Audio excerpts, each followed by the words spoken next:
ini sedang membuat miniatur pohon. Ya, tahu artinya miniatur apa, tahu kan? Kita sedang membuat sebuah objek lebih kecil ukurannya daripada objek yang sebenarnya. Nah, dalam hal ini karena objek kita bahan hidup, yang kita tiru bukan hanya rupanya saja, yang kita tiru bahkan pola hidup, kemudian sampai ke pengaruh-pengaruh alam kehidupan sebuah pohon. Itu kita tiru dalam ukuran kecil. Nah, kalau saya niru pohon di alam, otomatis apapun hasilnya harus menyerupai pohon yang hidup di alam. Nah, jadi saya terus terang tidak mengenal apa itu gaya-gaya yang mungkin sudah ada, miring, slanting, apa segala macam.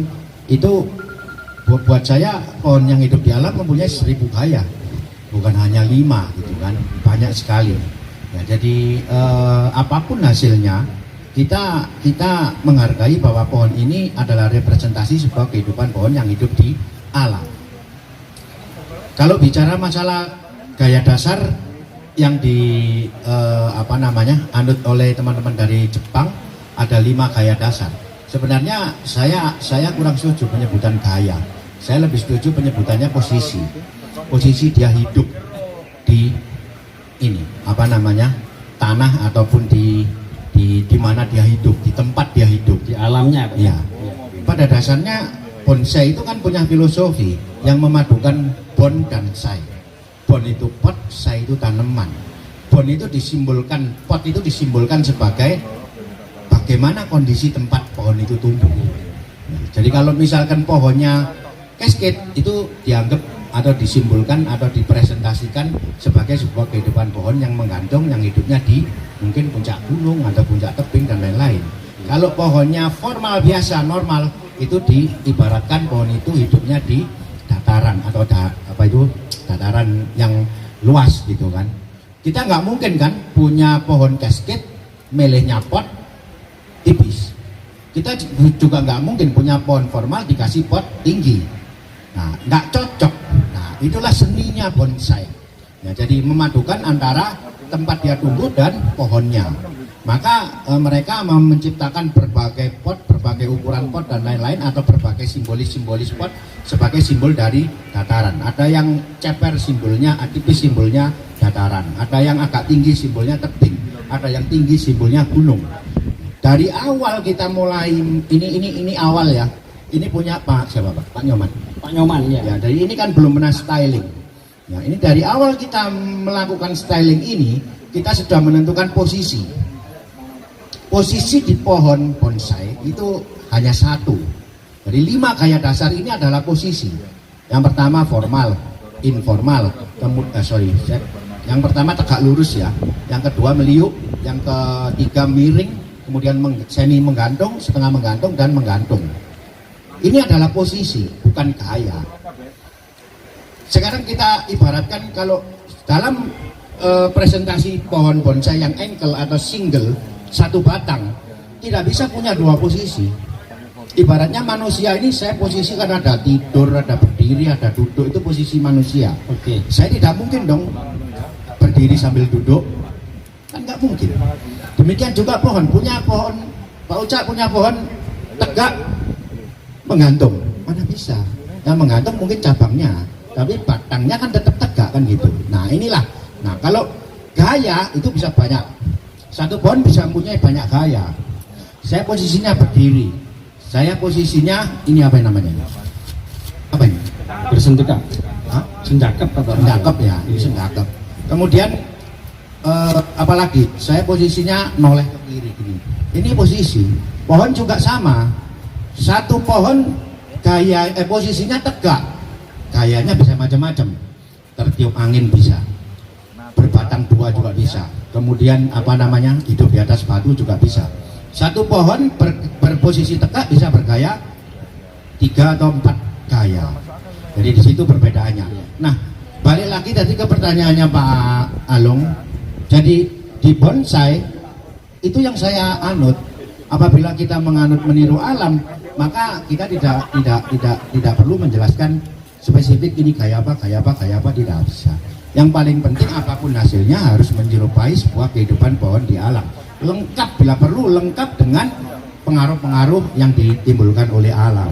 Pengaruh yang ditimbulkan oleh alam tadi sudah banyak disinggung, banyak bisa macam-macam. Bisa alam itu banyak anginnya, kemudian pohon tumbuh ke satu arah, bisa alam itu banyak tempat dia tumbuh banyak batuan, kemudian pohonnya bisa melintir-melintir, kemudian ada yang tersiksa, ada yang mati setengah seperti ini dan lain-lain. Itu yang kita utamakan untuk dipresentasikan. Oke, terima kasih. Ada lagi pertanyaan? Yang pertama, pengerjaan pohon santiki ataupun karakter tumbuh pohon santiki tidak bisa di pruning habis. Daunnya tidak bisa di pruning habis. Kemudian kita tidak bisa memotong sembarangan, kemudian diharapkan bisa muncul titik tumbuh. Kalau tidak ada sisa titik tumbuh kita potong, akan dieback, mati ranting. Itu yang pertama. Yang kedua, memang santiki perpecahannya bisa banyak ya. Oleh karena itu bahan seperti ini pun kita sebenarnya sudah mendapatkan sampai ke ranting dan anak ranting. Jadi saya tidak perlu mengulang lagi dengan memotong kemudian menumbuhkan cabang lagi. Di sini ada titik-titik tumbuh cabang. Ini yang akan saya harapkan nanti jadi cabang baru. Tetapi kan karena ukurannya masih kecil perlu dibesarkan dulu. Jadi kenapa kok bisa agak istilahnya detail ataupun sampai kecil-kecil kita kawat, ya memang kondisinya yang disajikan ke saya sudah bisa sampai diproses ke katakanlah ini anak ranting gitu kan, perpecahan yang ketiga. Artinya ada sebuah buku yang menjelaskan tentang konsep-konsep pot sebagai simbolis tempat pohon tumbuh. Tetapi kita sebagai seniman, kita harusnya bisa mempelajari atau menganalisa sendiri terhadap produk pot yang memang sudah diciptakan sejak ratusan tahun yang lalu.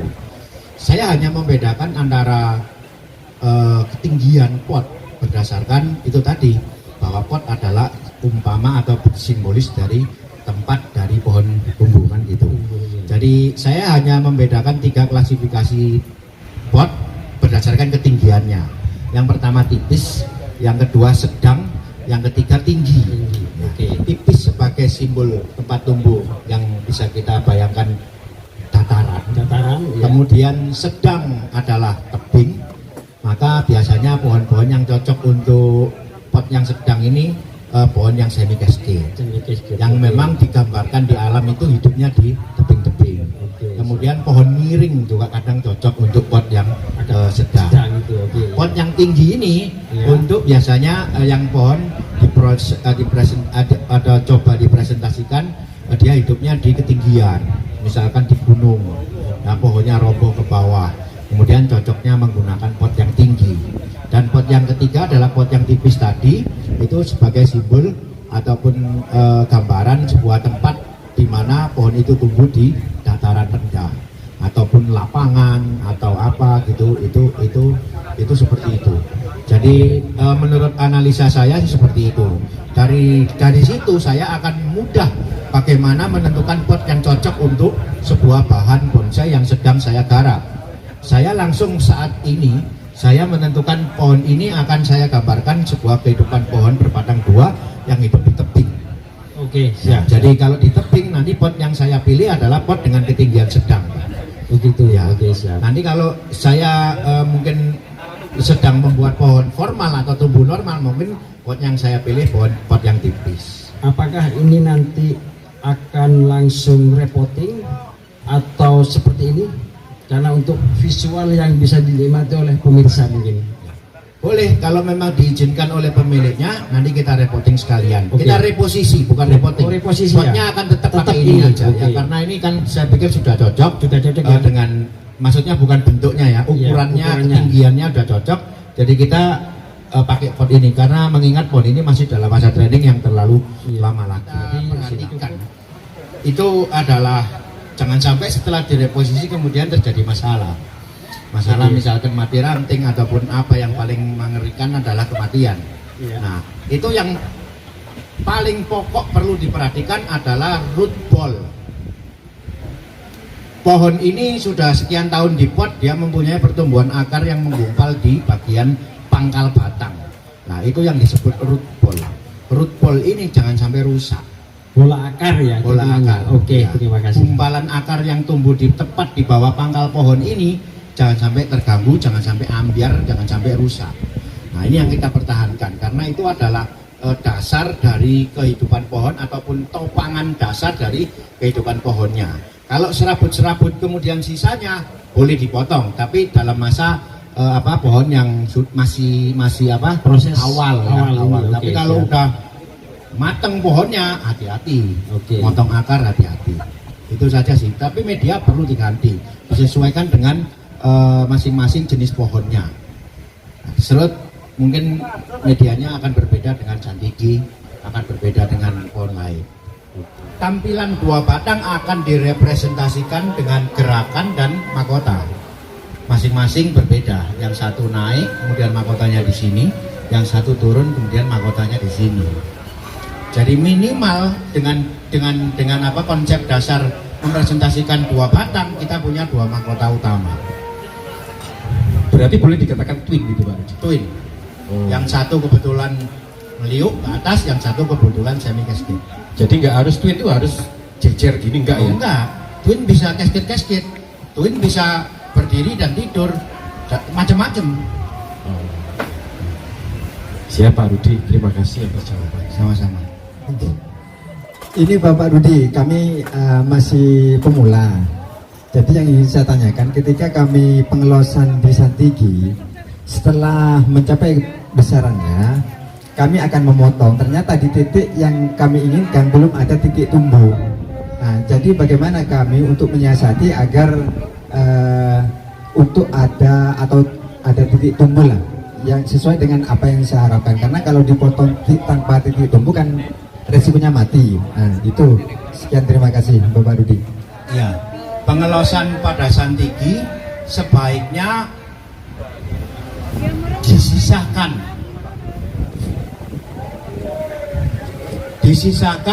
jadi seperti ini contohnya ya. Saya sedang ngelos ini. Nantinya untuk batang ini sedang saya los. Saya sisakan 3 titik tumbuh di belakang. Nanti kalau dia sudah besar, saya potong dari 3 ini, saya potong saya pilih 1 untuk dipotong. Jadi saya punya terusannya. Jangan sekali-sekali ngelos Santigi dihabisin semua sampai di ujungnya tok. Nanti dia nggak punya titik tumbuh di pangkal. Jadi kalau sebaiknya Santigi ngelos di pangkalnya disisakan, selalu disisakan. Kalau misalkan kebetulan pas lupa nyisakan atau tidak ada yang tersisa, setelah pembesaran cukup, ujungnya dipotong, tapi disisakan daun. Tunas ujungnya dipotong. Kalau tunas ujungnya dipotong, nanti dia akan tumbuh banyak sekali titik tumbuh. Kemudian silakan dipilih dan dipotong sesuai dengan jarak yang diinginkan. Oke, terima kasih. Sudah cukup, Mas? Percabangan atau perandingan yang seimbang, kita hanya membuat kerangka. Inilah kerangka bonsai. Dengan rencana-rencana, misalkan nanti yang di sini ingin dibesarkan dulu. Kemudian yang ini sudah cukup pembesarannya. Kemudian susunan mahkota yang ini ada di sebelah sini, yang ini adalah di sebelah sini, sudah jelas. Kemudian dimensi pohon ini juga sudah kita dapatkan dengan adanya foreground di sini dan beberapa background di belakang. Dimensi pada sebuah pohon dapat ditampilkan atau direpresentasikan dengan adanya foreground, middle ground, dan background. Nah, ini adalah karya 3 dimensi. Maka mutlak kita harus mempresentasikan sebuah pohon yang wungkul itu bahasa Indonesianya bulat. Ya itu dah. Pokoknya kedalaman sangat penting untuk mempresentasikan ini adalah sebuah karya 3 dimensi.